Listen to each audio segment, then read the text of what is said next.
ស្រុកខ្មែរពីកំពូលភ្នំ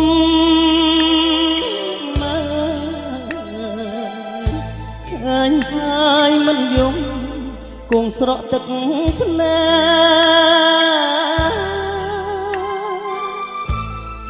កំពូលភ្នំស្រួចខ្ញុំសាច់សក់វែងពេលនេះម៉ែបែកតែណាបាត់ណាតូចយំល្វើយល្វើយ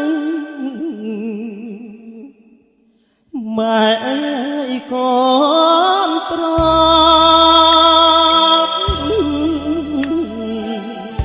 ខានឃើញមុខមកខានស្ដាប់សំដី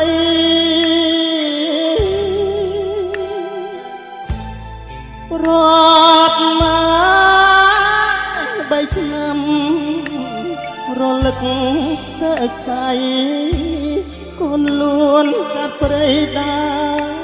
បីជួបមកកូនលួនដល់ផ្ទះហៅមកតិចតិច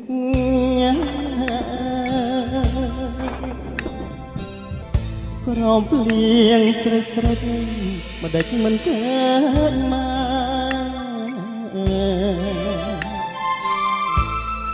កពុតតើផ្ទះខ្ញុំគ្មានសល់អ្វីទេរត់រូបអ្នកម៉ែទៅណា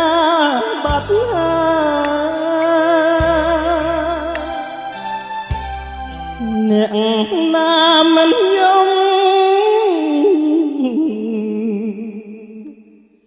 មិនយំហើយចុះខ្ញុំយំស្រណោះខានឃើញមុខម៉ែ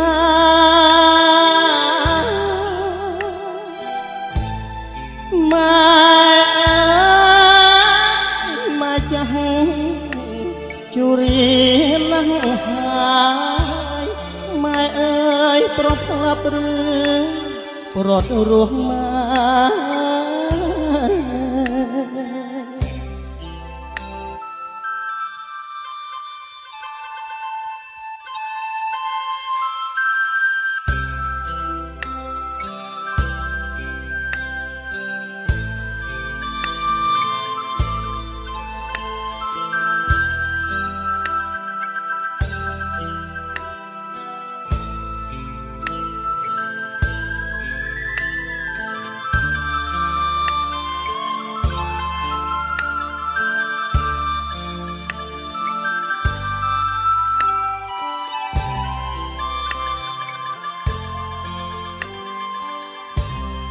លួនដល់ផ្ទះ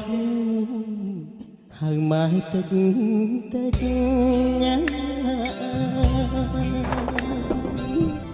ក្រំភ្លៀងស្រេចស្រេចមិនដេចមិនកើតម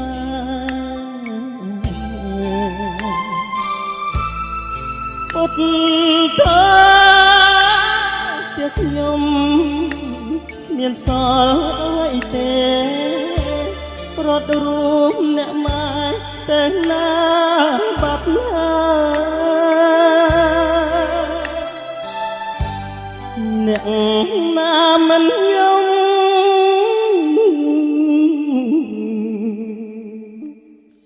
មិនយំហើយចុះ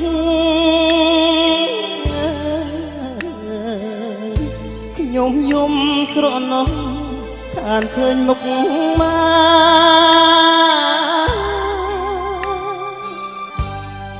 ម៉ែម៉ែចាស់ជរៀនណាស់ហើយម៉ែអើយប្រត់ស្លាប់ឬប្រត់រស់ម៉ែ